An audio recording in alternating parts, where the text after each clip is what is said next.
আপনারা বুঝে শুনে ভোট দিবেন এবং গণভোটে অবশ্যই হ্যাঁ পক্ষে ভোট দিবেন। 11 দলীয় জোট সংস্কারের পক্ষে আছে, ইনসাফের পক্ষে আছে। আমরা এই ঢাকা 11কে নতুন করে গড়ে তুলতে চাই। আমরা জানি অত্র এলাকায় গ্যাসের সংকট তীব্রতর, এলাকায় চাঁদাবাজির সমস্যা রয়েছে, ভূমিদস্যুর সমস্যা রয়েছে।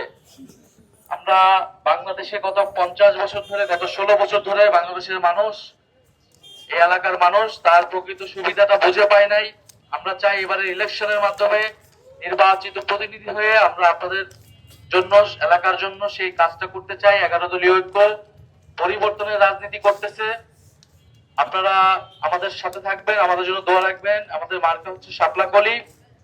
শাপলাকলি মার্কায় আপনারা আগামী ইলেকশন 12ই ফেব্রুয়ারি নির্বাচনে আমাদেরকে ভোট দিয়ে জয়যুক্ত করলে ইনশাল্লাহ আপনাদের সুখে দুঃখে সবসময় এলাকার সন্তান হিসেবে আমাকে সাথে পাবেন। এবং আপনারা জানেন যে এই সংসদ নির্বাচনের পাশাপাশি আগামী 12ই ফেব্রুয়ারি গণভোট অনুষ্ঠিত হতে যাচ্ছে, অর্থাৎ 2টি করে ভোট থাকবে প্রত্যেকটা নাগরিকের। ফলে এই নির্বাচন অত্যন্ত গুরুত্বপূর্ণ নির্বাচন। এই নির্বাচন দেশের ভাগ্য বদলাবে, আপনার ভাগ্য বদলাবে।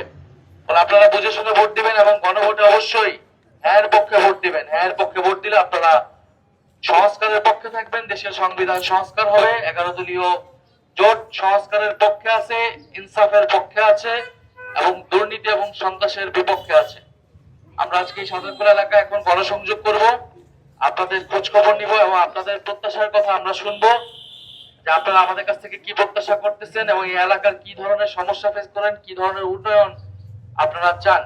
আমরা বিগত সময়গুলো দেখেছি যে যারা জনপ্রতিনিধি ছিল তারা তাদের আরো সুযোগ থাকা সত্ত্বেও এই এলাকার কিন্তু পরিবর্তন হয় নাই। এই এলাকা অনেক পিছিয়ে আছে ঢাকা শহরে অবস্থিত হওয়া সত্ত্বেও। আমরা এই এলাকাকে সামনের দিকে এগোতে নিয়ে যেতে চাই। এই এলাকার সন্তান হিসেবে এটা আমার দায়িত্ব। আর জিতের পরেও আমরা এই এলাকার জন্য কাজ করে যাবো, আপনাদের পাশে থাকবো। আসসালামু আলাইকুম।